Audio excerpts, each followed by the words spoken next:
Mas eu acho que eu não vou fazer isso não. E como já estamos perto de terminar, Lucas, eu já estou pensando qual o próximo livro da Bíblia que nós vamos estudar juntos. Aceito sugestões. Um irmão hoje de manhã já me pegou e falou: Pastor Ricardo, que tal a Epístola aos Romanos? Pouquíssima gente no Brasil tem coragem de pegar Romanos de frente, porque é um dos livros mais conceituais da Bíblia, mais densos. Ele me desafiou, eu fiquei... Não gosto, sou cearense, esse negócio de desafiar me deu logo assim vontade de... Não sei, vamos ver. Mas nós estamos em Lucas capítulo 22. A partir do versículo 54. Lucas 22, do 54 ao 62.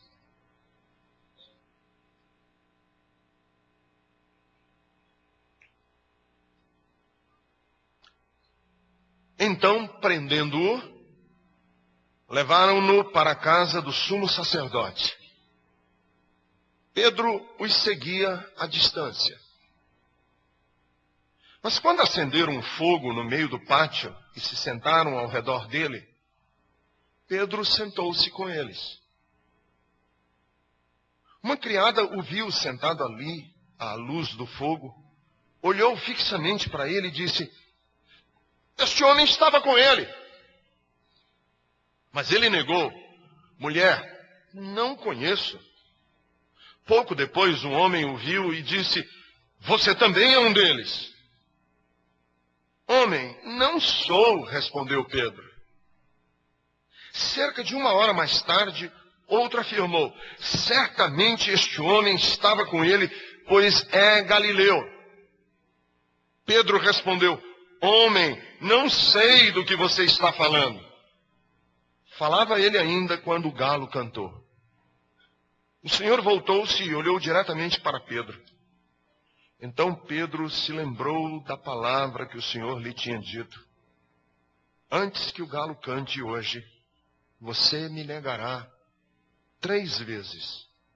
Saindo dali, chorou amargamente. Vamos orar. Meu Deus, eu quero te pedir no nome de Jesus que tu nos ajudes hoje à noite. Porque temos uma tarefa de, juntos como comunidade, olhar para esse texto, ruminar nele, deixar que ele nos fale. E através da narrativa, permitir que o Espírito fale ao nosso coração. Porque a fé vem pelo ouvir, e o ouvir pela palavra de Deus. Ajuda-nos que hoje à noite saiamos daqui com uma convicção gostosa de que alguma coisa diferente aconteceu a nós. Pois é no nome do Senhor que nós te pedimos. Amém. Queridos, uma das minhas maiores frustrações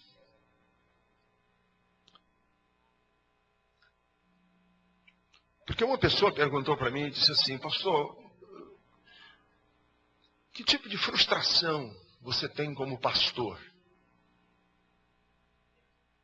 Eu diria que uma das maiores frustrações que eu tenho, e que eu tenho dificuldade de lidar com ela, é a frustração de perceber que os meus ensinos, que aquilo que eu prego, que aquilo que eu ensino, que os meus sermões, que aquilo que eu chamo de unção está sobre mim, e eu coloco essa unção entre aspas, que isso que eu falo aqui tem uma vida muito curta, que aquilo que eu prego tem pouca densidade, que aquilo que eu ensino não aguenta muito tempo na vida das pessoas que eu falo, que eu prego. assim, eu sinto uma frustração muito grande, porque eu ensino um monte de coisa, eu falo um monte de coisa, eu me esforço para pregar o Evangelho, mas eu tenho uma percepção de que aquilo que eu ensino, de que aquilo que eu prego, não resiste muito na vida das pessoas. Tem a vida curta. É como o orvalho da manhã, que seca rápido na vida das pessoas. Que o que eu ensino, no instante, se acaba na vida de vocês. É uma crise que eu tenho. Basta uma crise conjugal que as pessoas enfrentam, e os princípios, as verdades, os valores que foram passados aqui vão para o espaço. Uma crise conjugal, vão para o espaço. Quer dizer, eu ensino, falo, mas basta uma discussãozinha. Discussão no emprego. Uma discussão no condomínio.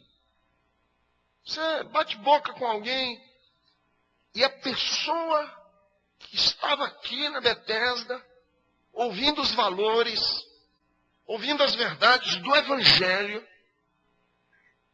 reage com aquela categoria que a Bíblia chama de carnal. Ele vira um carnal. Parece que ele tem um vulcão dentro dele. Que por mais que eu ensine, por mais que eu fale, de repente esse vulcão da carnalidade explode dentro dele e sai lava, quente, queimando tudo ao redor, destruindo tudo na frente. Eu não vou nem falar de doenças. Essa coisa de que o que eu ensino, de que aquilo que eu, como pastor, tento passar como valor do Evangelho, não resiste a um diagnóstico. Basta receber um diagnóstico de uma doença, se for doença que tem um prognóstico difícil. Qualquer doença com prognóstico difícil, aí nem se fala. Isso que acaba. Quer dizer, eu sinto assim, que a palavra que é pregada, que a palavra que é ensinada, na hora do contratempo, na hora do desemprego, na hora da traição, na hora em que as feridas são provocadas, muitas vezes, por pequenos mal-entendidos, aquilo que foi ensinado, aquilo que foi passado como sendo a solidez da nossa fé, vira fumaça. Desaparece, some. E eu me frustro, porque eu sinto que nós não precisamos de uma fé. A minha angústia é porque eu sinto que nós não precisamos de uma fé que necessariamente consiga fazer milagres. Aliás, eu não estou em busca de formar na vida das pessoas uma ousadia de fé que consiga fazer milagres. Porque eu acho que fazer milagre é uma coisa banal. Eu acho que fazer milagre é uma coisa pequena. Eu acho que essa fé que a gente procura de conseguir milagres do céu é uma fé pequena, é uma fé ordinária. Nós precisamos de uma fé que nos dê consistência, que nos dê altivez, que nos forneça uma têmpera, faça de nós que nós tenhamos uma têmpera, que diante das lutas, das vicissitudes, das tribulações, dos contratempos, das desesperanças, que diante dos embates da vida, a gente consiga sustentar a vida, a dignidade, a honradez. Mas nós estamos em busca de uma fé que faça milagres. E essa fé que faz milagres, queridos, para mim ela é pequena. Sinceramente, eu acho pequena. Fé que faz milagres. Os sacerdotes de Faraó transformaram pedaços de pau em cobras. Essa fé que faz milagres, ela em si. Porque muitos vão aparecer diante de Jesus naquele dia e vão dizer: Senhor, em teu nome, nós fizemos maravilhas. E Jesus vai dizer: eu nunca nem conheci vocês. Então essa fé que faz milagres, para mim ela é pequena, ela é superficial, não é isso. Eu estou querendo uma fé que possa me mover interiormente diante dos embates da vida, que me dê galhardia, que me dê coragem, que me dê consistência, para na hora em que houver contratempo, que no dia em que eu for visitado por uma pressão da vida, uma tribulação, uma aflição, eu possa encarar essas desgraças, essas dores, esses sofrimentos, numa outra categoria, num outro degrau. Essa é a minha frustração. De saber que o que eu ensino não resiste, não tem consistência. Mas não aqui dentro, não tem consistência na vida das pessoas. Que eu imagino, no texto que nós acabamos de ler, o olhar de Jesus na direção de Pedro. Porque foi isso que Pedro mostrou. A fé que Pedro tinha, não tinha consistência. Na hora, não teve fibra. Teve fibra na hora do embate. E é esse olhar de desânimo, essa frustração que eu imagino que Jesus esboçou no olhar dele para Pedro, que fez Pedro chorar amargamente. Ele chorou, por quê? Porque Pedro não conseguiu ter fé na hora que era preciso. Não conseguiu viver o que ele sabia, que ele tinha aprendido de Jesus durante 3 anos. Na hora do teste, do vamos ver no que vai dar, não se suportou, não se sustentou. Então, eu, sinceramente, queridos, eu não quero, como pastor, ensinar vocês a serem pessoas que sabem a técnica de conseguir milagres do céu e chamar isso de fé. Porque a técnica de conseguir milagres do céu, para mim, é uma coisa muito pequena da religião. Eu quero ensinar vocês a terem uma fé que enfrenta a tempestade, que enfrenta a luta, que tem consistência.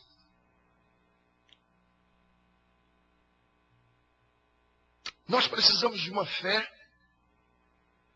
que seja o oposto do que Pedro fez aqui. Primeiro, nós precisamos de uma fé que não nos acovarde. Nós precisamos de uma fé que não nos acovarde. Sabe por quê? Porque o texto diz, no versículo 54, presta atenção o que diz o texto no versículo 54. A última parte. Prendendo, levaram Jesus para a casa do sumo sacerdote e Pedro seguia como? À distância, de longe. 2 passos atrás. É interessante porque alguns versículos antes,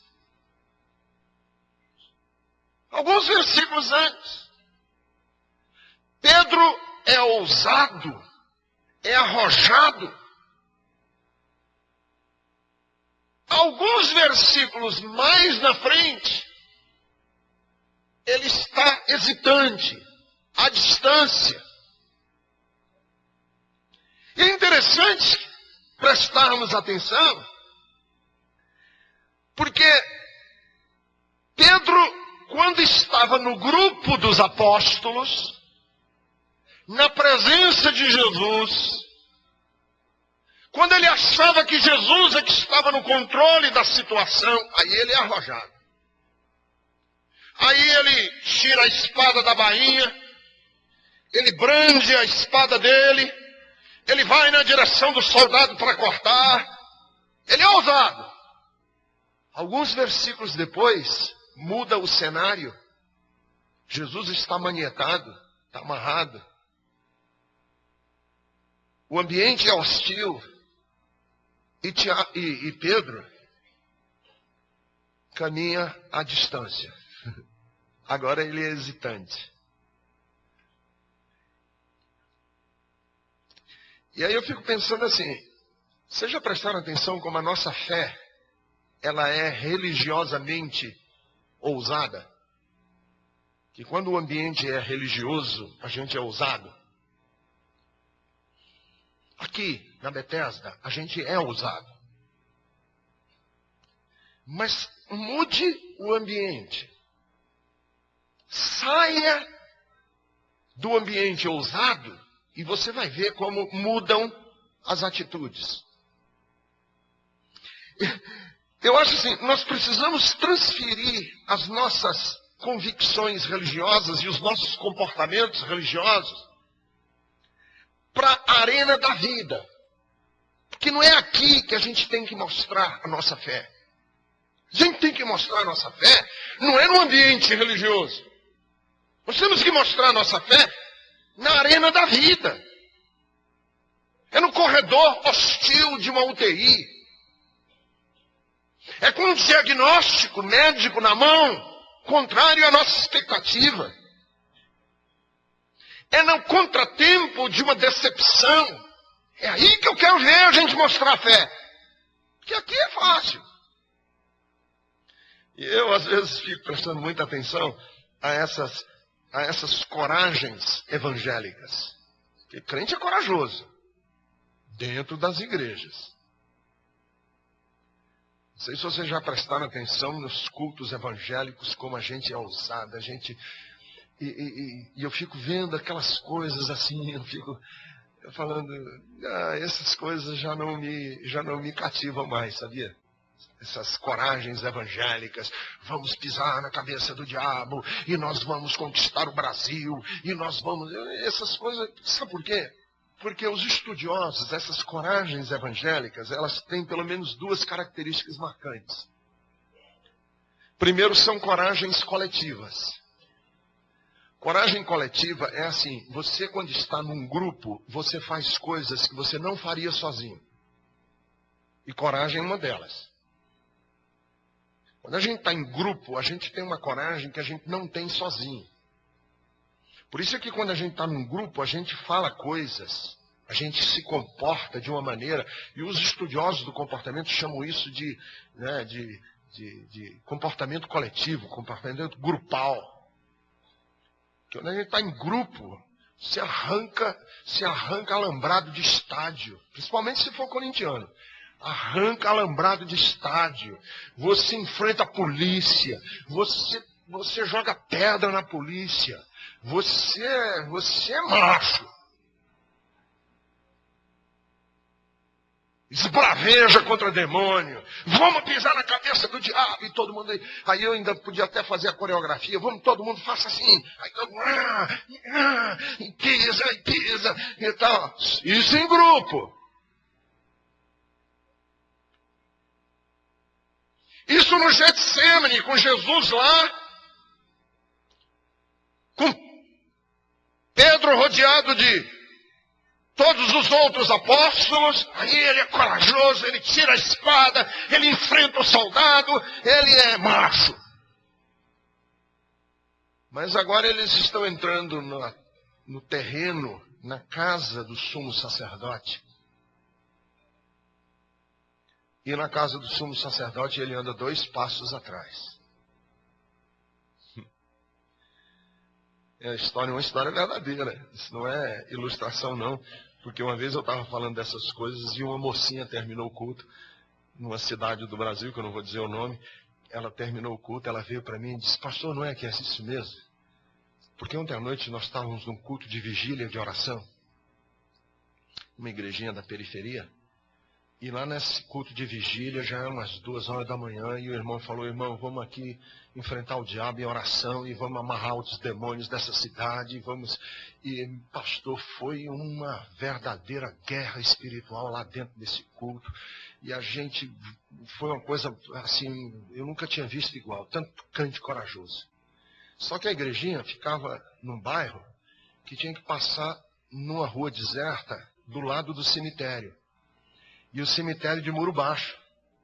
Cemitériozinho de Muro Baixo. O culto de vigília terminou 3 horas da madrugada.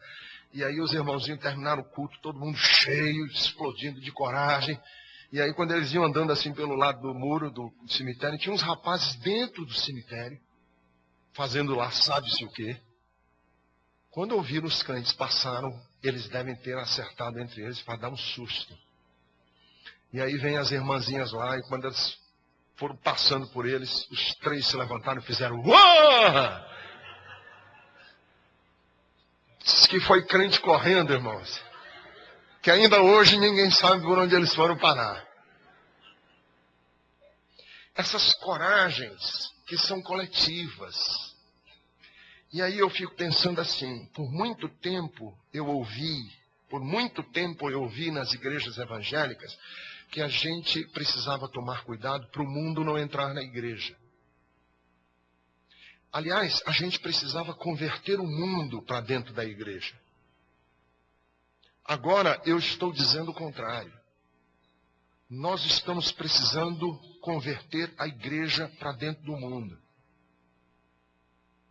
Porque ter coragem aqui, essa fé que nos move coletivamente no domingo à noite, mas ela não tem consistência, ela não subsiste no ambiente hostil. Para mim, é Pedro, que anda 2 passos atrás. E a segunda característica dessa fé, que eu vejo, religiosa, essa coragem religiosa, essa fé religiosa, é porque são coragens inócuas. A gente escolhe inimigos, que a gente sabe que a gente não vai se dar mal com eles. Então a gente faz um monte de encenação e tem todo um gestual, que nós somos poderosos, e que a gente dá grito, e que a cidade de São Paulo é nossa, e que nós vamos conquistar território para a glória de Deus, e que a gente é contra a Rede Globo, e que nós somos... E eu fico olhando essas coisas e ouvindo essas coisas, e eu fico pensando comigo, para com isso, vai. Porque brigar contra a Rede Globo aqui hoje à noite, no culto, e a gente bravejar, é uma coisa. Outra coisa é amanhã eu pegar minha televisão e jogar no lixo, que ninguém vai fazer. Porque amanhã vai estar todo mundo assistindo novela. E doido para chegar em casa para ouvir como foi que o Galvão Bueno gritou o gol do Brasil. Não é verdade? Então, um dia desses eu vi um evangelista aí anarquizando com uma pessoa do governo e que não sei o quê. Aí o fulano lá do governo soube e mandou um recado para ele: ou você se retrata, ou eu lhe processo. Aí, na outra semana, o evangelista bravo estava pianinho. Porque a gente é bravo quando a gente sabe que é o caso de Pedro. Num ambiente ele é bravo, mas no outro ele segue 2 passos atrás. Ele não mostra a coragem dele. Então, às vezes, quando eu vejo essa coreografia de braveza, e eu vejo essa coreografia de ousadia espiritual nas igrejas contra o diabo, eu falo: amigo, o diabo é um inimigo derrotado. Você está batendo em bêbado. Está atirando em morto. A Bíblia diz que o Senhor já expôs a ele publicamente, já derrotou com ele. Aí eu ficar aqui, diabo, ele já foi conquistado na cruz do Calvário. A gente ficar brigando contra coisas que não... Eu queria ver coragens que fossem coragens concretas. Por exemplo, coragem de ajudar na escola bíblica de férias de um bairro como Jardim das Fontes. Coragem concreta, não é coragem espalhafatosa de culto, não. Coragem concreta. Pedro acompanhava à distância, hesitante. Agora nada de compromissos exuberantes. Agora nada de espalhafatos e riscos desnecessários. Sabe por quê? Porque ele sabe que quem está aqui no controle agora é o sumo sacerdote e os soldados. E ele então segue à distância. Que eu vejo que é muito disso. Então, eu queria uma fé que ela tivesse menos desse espalhafato religioso dos cultos e dos rituais. E tivesse mais concretude na vida, na hora em que é para acontecer de verdade.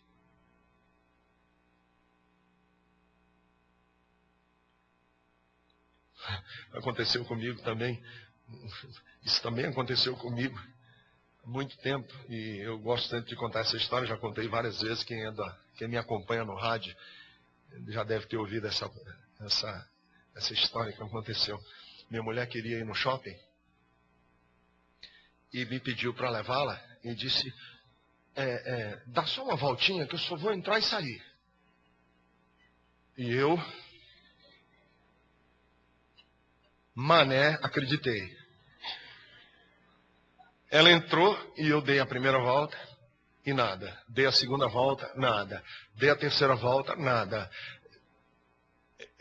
Quer dizer, aí quando eu já estava lá pela terceira, quarta volta, e dando volta e minha mulher não saía do shopping, eu vi um guardinha de trânsito, na esquina, lendo um Novo Testamento desses dos Gideões, bem pequenininho assim. Aquele Novo Testamentozinho de bolso que eles distribuem, pequenininho. Ele lendo, aí eu falei: um guarda de trânsito lendo um Novo Testamento, eu encosto, pego uma conversinha com ele e não tenho que dar mais uma volta. Fico ali com ele ali e tal. Aí aproximei, baixei o vidro do carro, olhei para ele e disse: aí, amigo, você é crente? Porque eu queria... A pergunta tinha dupla intenção, né? E aí, você é crente? Aí ele não sabia quem eu era, né? Olhou para mim e disse: não, estou lendo aqui. Gaguejou um pouquinho e tal, estou lendo e tal. Estou aqui lendo. Aí eu falei: olha, porque eu sou pastor. Aí ele: ô pastor, a paz do Senhor, meu irmão. Aí eu falei: ô cabra frouxo. Quando ele não sabia quem eu era, ele foi absolutamente hesitante. Que são essas coragens que eu desdenho. Pedro seguia Jesus à distância. 2 passos atrás. Não é mais o mesmo. Ele agora hesita. E eu quero uma fé que não hesite. Segundo, Nós precisamos de uma fé que não nos deixe conformar. Porque agora ele dá um passo mais grave. Agora é mais difícil ainda. Porque veja o que acontece. Acenderam um fogo no meio do pátio. E Pedro se sentou ao redor do fogo. E se sentou com eles. Agora não é só uma fé que segue à distância. Agora é uma fé que se conforma. Se sentou com eles, agora é mais difícil. Porque agora ele se atola numa poça, que é a poça do conformismo. Agora ele é como a célebre história do sapo na água morna. Todo mundo já ouviu essa história. Se você quiser matar um sapo, não jogue ele em água fervendo, porque ele pula fora. Ponha ele em água fria e vá lentamente aquecendo. E ele vai morrer cozido lá dentro. Aqui é Pedro. Ele vem à distância e ele dá o próximo passo. Para baixo, decadente. Qual é o passo decadente desta fé? É o passo de se acomodar, de se conformar. Vocês lembram do Salmo primeiro? Primeiro Salmo da Bíblia. O que é que diz? Bem-aventurado o homem que não segue o conselho dos ímpios, não imita a conduta dos pecadores e não se assenta na roda dos escarnecedores. Entenderam aí os degraus para baixo? Primeiro ele ouve, depois ele segue, ele imita e depois ele senta. E quando ele senta, e é isso que eu acho que para nós é um desafio. Se a minha fé, eu acho que para nós é um desafio, será que a minha fé tem força para não me deixar sentar na roda dos escarnecedores? Essa semana, eu e a Jerusa estivemos viajando. Fui pregar numa das nossas igrejas de Bethesda e depois nós fomos jantar com uma pessoa. E quando a gente estava jantando, a pessoa tinha convidado outra pessoa. E aí na mesa, conversa vai, conversa vem. Aquela pessoa que estava sentada na mesa representava para nós tudo aquilo que nós nos levantamos contra. Tudo aquilo que eu tenho falado contra, que eu tenho dito não. E nós saímos daquele jantar mal, muito mal. Sabe por quê? Porque eu fiquei pensando, como é que posso eu sentar na mesa do homem corrupto? Como é que eu posso me sentar na mesa daquele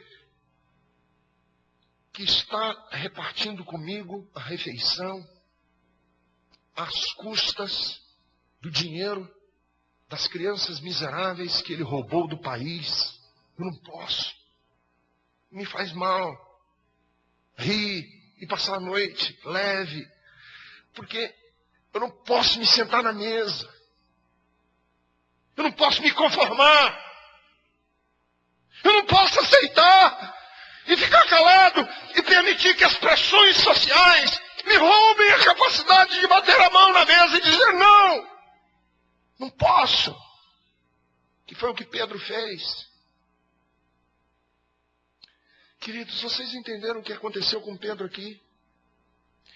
Ele está se aquecendo no fogo aceso pelas pessoas que vão matar o Senhor dele. Ele está se aquecendo no fogo que foi aceso pelas pessoas que vão crucificar o Senhor dele. Eu acho que é tão grave como você um dia sair para jantar com um assassino que matou o seu irmão e fazer de conta que nada aconteceu. É semelhante a você ouvir um discurso de um ditador que torturou o seu pai e depois você ficar em pé e bater palmas para o que ele disse. É isso que acontece com Pedro, e é isso que nos acontece muitas vezes. Nós vamos nos conformando. Nós vamos nos conformando. É assim. Eu não vou ser quixotesco, eu não vou ser Dom Quixote, eu não vou ser o herói. A gente até admite aquele provérbio, né? A gente admite na nossa vida. Como é que é o provérbio? Melhor covarde vivo do que herói morto. Melhor covarde vivo do que herói morto. E a gente vai se adaptando, vai se conformando. E foi o que Pedro fez. Ele se acomodou, se conformou. E quando eu estava meditando nesse texto essa semana, eu me lembrei de um poema que eu li, que já tinha lido há muito tempo. E aí eu me lembrei dele. Foi escrito por uma mulher chamada Marina Colasanti. E a Marina Colasanti escreveu esse poema sobre essa coisa de se conformar. O título do poema, eu coloquei no meu site. Está lá, se você quiser depois pegar, está lá no meu site, www.ricardogondin.com.br. Um poema de Marina Colasanti. O título do poema é assim: Eu sei, mas não devia. Deixa eu ler para vocês. Olha como é de uma riqueza. Eu sei que a gente se acostuma, mas não devia. A gente se acostuma a morar em apartamento de fundos e a não ter outra vista que não seja as janelas ao redor. E porque não tem vista, logo se acostuma a não olhar para fora. E porque não olha para fora, logo se acostuma a não abrir de todo as cortinas. E porque não abre as cortinas, logo se acostuma a acender mais cedo a luz. E à medida que se acostuma, esquece o sol, esquece o ar, esquece a amplidão. A gente se acostuma a acordar de manhã sobressaltado, porque está na hora, a tomar café correndo, porque está atrasado, a ler jornal no ônibus, porque não pode perder tempo de viagem, a comer sanduíche, porque não dá para almoçar, a sair do trabalho porque já é noite, a cochilar no ônibus porque está cansado, a deitar cedo e dormir pesado sem ter vivido o dia. A gente se acostuma a abrir o jornal e ler sobre a guerra. E aceitando a guerra, aceita os mortos. E que haja número para os mortos. E aceitando os números, aceita não acreditar nas negociações de paz. Aceita ler todo dia da guerra, dos números, da longa duração. A gente se acostuma a esperar o dia inteiro e ouvir no telefone: hoje não posso ir. A sorrir para as pessoas sem receber um sorriso de volta, a ser ignorado quando precisava tanto ser visto.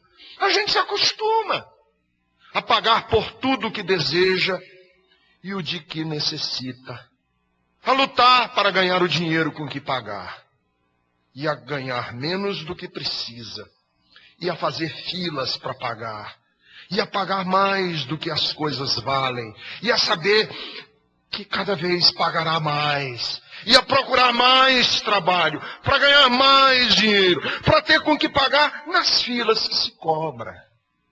A gente se acostuma a andar na rua e a ver os cartazes, a abrir as revistas, a ver os anúncios, a ligar a televisão, a ver comerciais, a ir ao cinema e a engolir publicidade, a ser instigado, conduzido, desnorteado, lançado na infindável catarata dos produtos. A gente se acostuma à poluição. As salas fechadas de ar-condicionado, a cheiro de cigarro. A luz artificial de ligeiro tremor. Ao choque que os olhos levam na luz natural. As bactérias de água potável, a contaminação da água do mar, a lenta morte dos rios.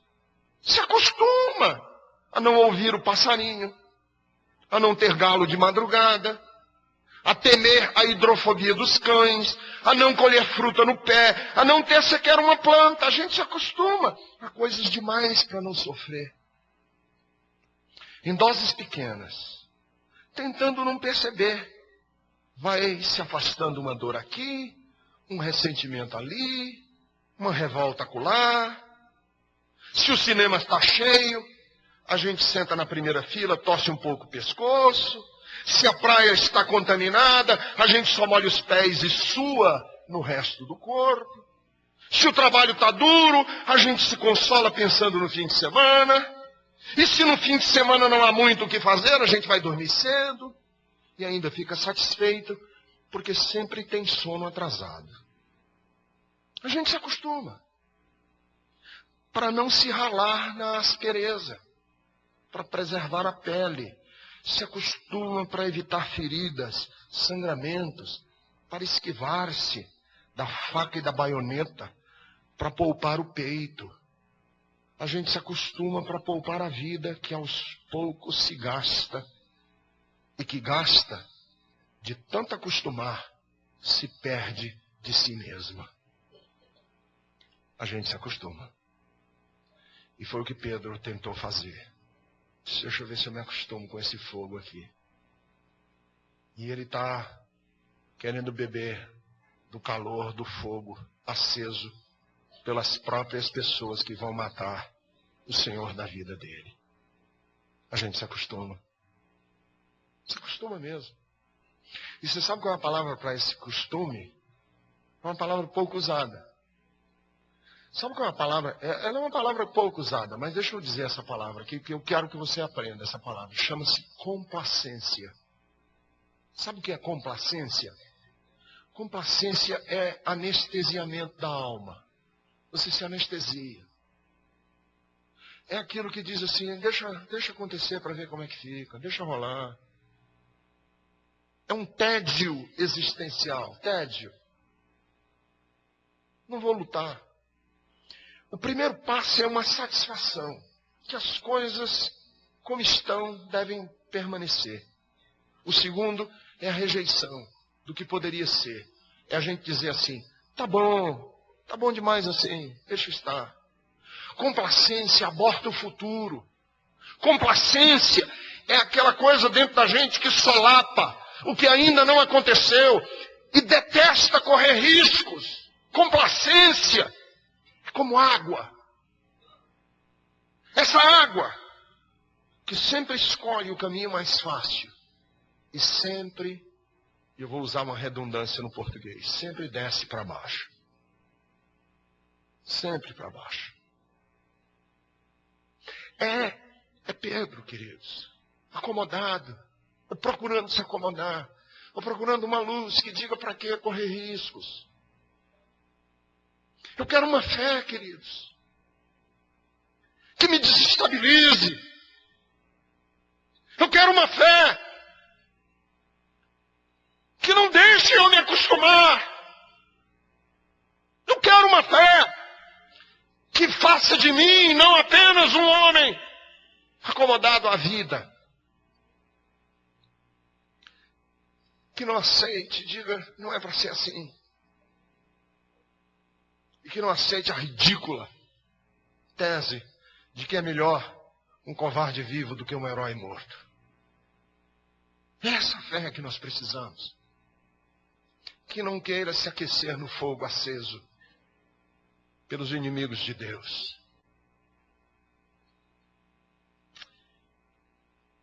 Nós precisamos de uma fé, em último lugar, que não nos faça retroceder nas questões da vida. Que não faça a gente voltar atrás. Pedro retrocedeu, negou. Não tenho nada a ver com ele. É uma fé que diante dos embates da vida não se sustenta, nega, retrocede. É aquela pessoa que diz, eu sirvo a Deus enquanto Ele estiver me fazendo bem. Enquanto Deus estiver me fazendo bem, eu sou dele. Mas Ele não ouse me deixar ao léu da situação da vida. Não ouse que eu vou abanar o meu dedo na cara de Deus e dizer. Tem gente que é assim. Serve a Deus não por quem Deus é. Serve a Deus por aquilo que Ele dá. E ai de Deus que não esteja constantemente cumprindo os nossos pequenos desejos, as nossas pequenas melindres. Ai de Deus, que aí a gente volta atrás, a gente retrocede. Nós precisamos de uma fé que não nos deixe retroceder, que vá até o fim, que diga eu sou de Deus e eu vou até o fim. Queridos, no cristianismo, a palavra de ordem no cristianismo é perseverança. Perseverança. Existe inclusive um versículo na Bíblia que diz que é pela perseverança que nós salvamos a nossa alma. É pela perseverança. Deus não vai requerer lá no fim da jornada que você chegue inteiro. Deus requer que você chegue. Você pode vir arrastando os pés. É como uma maratona. Eu que já corri 9, e se Deus quiser esse ano eu vou correr a 10ª maratona. Quando a gente chegar lá pelo quilômetro 34, 35, queridos, eu estou um bagaço. Eu estou que minhas pernas já não aguentam mais. A única coisa que eu penso é o seguinte, eu tenho que chegar. E como eu chego, vocês nem imaginam. Já algumas vezes eu cheguei, os voluntários lá da corrida tiveram que me pegar um do lado do outro, e eu fui arrastando os pés, e o senhor está bem? Está bem? Eu digo, cheguei. O senhor está bem? Cheguei. A única coisa que eu sei falar, cheguei. 42 quilômetros, 195 metros depois. Chegar. Essa é a ordem do cristianismo. É não negar. Não negar. Senhor, eu sou teu. E isso aqui é para a vida toda, eu não vou negar. Porque Pedro negou. E sabe por que ele negou? Sabe por que ele retrocedeu? Porque agora ele está correndo risco. E o risco é real. Esse risco aqui não é um risco hipotético, isso aqui é risco real de morrer mesmo. Agora tem mesmo uma faca na jugular. Agora tem mesmo risco real de ser executado. Porque essa guarda religiosa aqui, ela é implacável. Esses religiosos aqui e essa polícia aqui é uma polícia que mata de verdade. E aí, diante da real possibilidade do perigo, Pedro retrocede e nega. E volta atrás. Nós precisamos de uma fé que não volte atrás. Eu já prestei até atenção numa coisa, não sei se vocês já prestaram atenção, que quando alguém se converte ao cristianismo, uma pessoa pá virada, o cara era um doido da cabeça, se converteu. Geralmente as pessoas dizem assim, não liga não, isso é só um tempo, ele vai mudar, isso é só por um tempo. Mas se você disser assim, olha, eu acho que não, viu? Eu acho que ele agora se converteu e é para o resto da vida. Aí a pessoa, ixi, detesta o fanatismo. Você sabe o que a pessoa está dizendo? Se fosse por um tempo, eu admitia. O problema do cristianismo é que as pessoas que se metem com ele, parece que vão até o fim. E aí as pessoas ficam irrequietas. E foi exatamente nesse teste que Pedro fracassou. Ele voltou atrás. Ele retrocedeu. Eu queria que você lesse comigo um texto da Bíblia. Abra comigo, em Hebreus. Carta aos Hebreus. Capítulo 10. Carta aos Hebreus, capítulo 10. É já mais por fim da Bíblia, você que não está bem familiarizado. Depois de Tessalonicenses, Filipenses, Tessalonicenses. Depois de Timóteo. Antes de Tiago. Aí você achou. Hebreus capítulo 10. Veja o versículo 32. Vamos ler do 32 em diante. Lembrem-se dos primeiros dias, depois que vocês foram iluminados, quando suportaram muita luta e muito sofrimento. Algumas vezes vocês foram expostos a insultos e tribulações. Em outras ocasiões, fizeram-se solidários com os que assim foram tratados. Vocês se compadeceram dos que estavam na prisão e aceitaram alegremente o confisco dos seus próprios bens, pois sabiam que possuíam bens superiores e permanentes. Por isso não abram mão da confiança que vocês têm.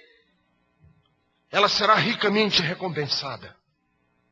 Vocês precisam, versículo 36, vocês precisam perseverar, de modo que, quando tiverem feito a vontade de Deus, recebam o que Ele prometeu. Pois em breve, muito em breve, aquele que vem virá e não demorará. Mas o meu justo viverá da fé. Agora nós vamos entender que fé é essa. Uma fé que não retrocede. Porque se ele retroceder, não me agradarei dele. Nós, porém, não somos dos que retrocedem e são destruídos, mas dos que creem e são salvos. Aleluia. Não existe a opção de parar para nós, de retroceder. Senhor, me ajuda. Que nos embates da vida, que na luta, eu jamais cogite essa possibilidade. Não pode existir no meu dicionário voltar atrás. Essa expressão não existe na minha vida, voltar atrás. Porque é demais para mim pensar na possibilidade de um dia negar aquilo que para mim é tão precioso. Essa fé nós precisamos. Que me leve através dos picos e dos vales, dos planos, dos platôs, das planícies, dos abismos. Ela me carregue até eu chegar no último momento e dizer, como disse Paulo, combati o bom combate, acabei a carreira e guardei a fé. Isso é que nós precisamos em nome de Jesus. Porque se não fizermos, irmãos, Jesus vai olhar para nós e vai ficar muito triste, como ele ficou com Pedro. Eu lhes digo uma coisa. Eu não posso imaginar a dor do coração de Pedro quando Jesus olhou para ele. Não posso imaginar. Mas eu só posso dizer que um homem duro como Pedro, pescador, mãos calejadas, a Bíblia diz que ele chorou amargamente. Um olhar. E é esse olhar que eu não quero jamais receber do meu Senhor. Porque a minha fé anda atrás, senta no fogo e nega. Eu não quero. Fique em pé comigo, eu quero orar com você hoje à noite. Amado Deus e Pai, quantas vezes, Senhor, nós ficamos sempre à distância, 2 passos atrás. Nosso compromisso é morno. Quantas vezes eu, Senhor, agi com mornidão. Quantas vezes, ó Deus, fiquei 2 passos atrás. Quantas vezes, meu Deus, calei-me nas conveniências sociais, econômicas, na roda dos escarnecedores. Me aqueci no fogo dos inimigos de Deus, porque são inimigos da vida. Quantas vezes, Senhor, nós nos comportamos com uma fé que não tem substância. E nós precisamos hoje que tu nos ajudes com o teu Espírito, para não negarmos, para não retrocedermos, para não jogarmos pela janela o que recebemos gratuitamente. Ajuda, Senhor, a tua igreja, o teu povo. Meu irmão, minha irmã, você que está me ouvindo, meu amigo, não importa qual seja a sua tradição religiosa. Eu não estou aqui hoje me referindo a católicos, eu não estou aqui falando a linguagem de uma ou outra instituição religiosa. Eu estou falando de Jesus, do reino de Deus. E se você está aqui hoje e Deus de alguma maneira mexeu com seus valores, com a sua vida, e você diz: pastor, eu sou essa pessoa. Nós vamos cantar essa próxima canção, porque eu vou terminar o culto agora. Você precisa reformar a sua caminhada com Deus. O chão religioso seu tem que ser outro. E você diz: eu não quero mais esse tipo de fé que crê em milagres, mas não tem vértebra, não tem estrutura para suportar os embates da vida. Eu preciso desta fé. Se você é esta pessoa e o Espírito de Deus falou com você, saia do seu lugar agora. Se ajoelhe aqui na frente, que nós vamos encerrar esse culto hoje à noite orando. E eu quero lhe dar a oportunidade de você orar de joelhos aqui. Amado Deus, ajuda essas pessoas agora.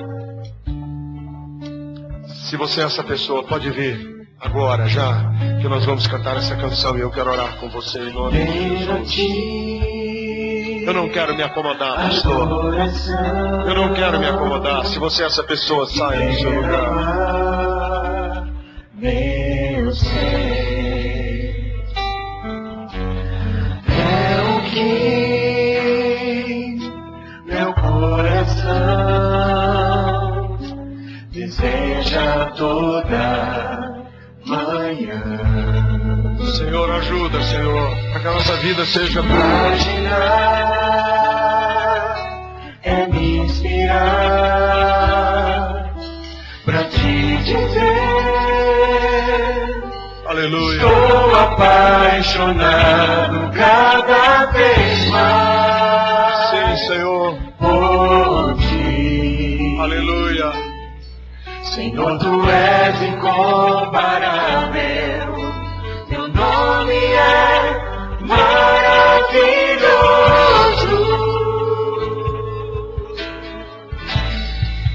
Venha você também. Leva-me Aí dá lugar para você aqui na frente.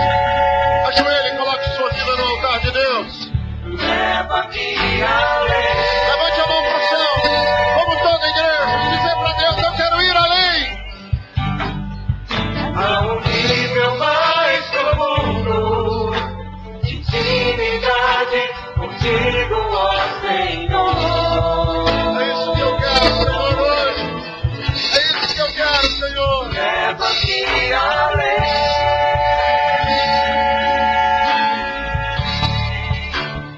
Leva-me além.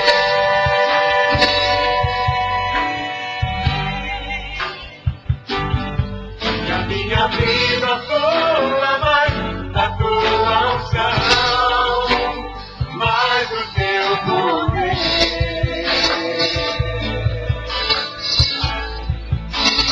Leva-me além.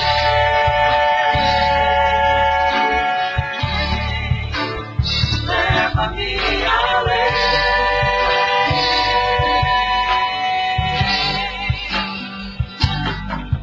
A um nível mais profundo de intimidade contigo, ó Senhor. Leva-me além. Leva-me além. Aleluia. Leva-nos, Senhor. Leva-me A um degrau além, Senhor.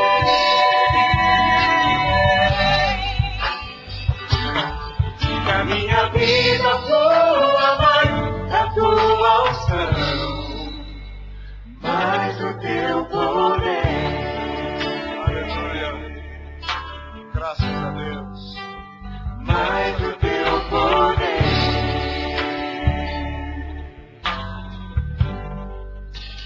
Leva-me além. Nós vamos encerrar. Eu vou pedir à pastora Sânia Bonilha que venha orar pelas suas vidas e ela depois vai impetrar a bênção apostólica.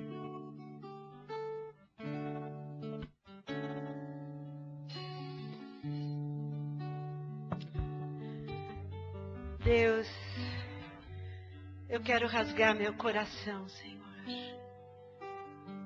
E eu sei, Pai, que essas pessoas que se ajoelharam aqui também querem, ó Pai, rasgar o coração diante de Ti, para sermos transformados, Senhor.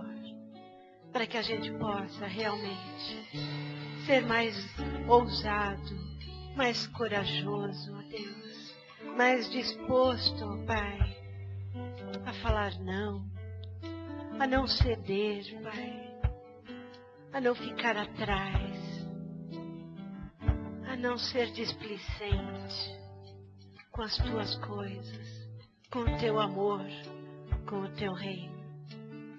Deus, nós precisamos de Ti a cada dia, Senhor. Renova, Senhor, a nossa fé. Renova, Deus, o nosso entusiasmo. Que as coisas do dia a dia, Senhor, que as dificuldades não possam nos impedir, ó Deus, de nos levar além, Senhor, muito além daquilo que a nossa mente, Deus, imagina tão pouco. É tão pouco, Senhor. Somos tão pouco. Mas contigo, Deus, ao nosso lado, nos guiando, nos ajudando, nos levantando, nos fortalecendo, Senhor. E eu quero te pedir que a Tua graça, Deus, a Tua misericórdia, a Tua unção, o Teu poder, Senhor, esteja sobre estas vidas, Senhor, para que a cada dia sejamos renovados no Teu amor, Senhor. Muito obrigada, Deus, pelo que o Senhor tem feito. Muito obrigada por esta noite, Deus. Muito obrigada, Pai, porque o sermão de hoje é a expressão do Teu coração, Pai. Nós Te louvamos, ó Deus, e que não só essas pessoas que estão ajoelhadas aqui, Pai, mas toda esta igreja, todo este Teu povo, Senhor, possa gravar no coração essa mensagem, Pai, e sermos diferentes. Ajuda-nos, Senhor. Nós oramos agradecidos e Te adorando, no nome de Jesus. Amém. Você que está ajoelhado pode se levantar e a igreja estenda a sua mão para receber a bênção. Que o amor maravilhoso de Deus, o nosso Pai, que a graça e a misericórdia do nosso Senhor Jesus e a direção e as doces consolações do Espírito Santo estejam sobre todos nós, sobre todo o povo de Deus, hoje e para sempre. Amém. Vão na paz do Senhor, uma semana na presença de Deus.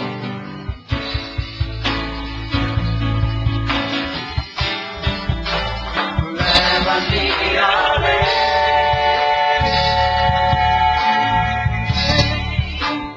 leva-me além,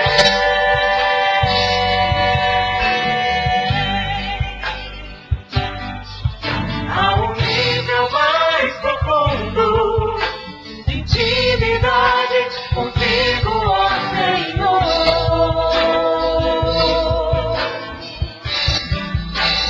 Leva-me além.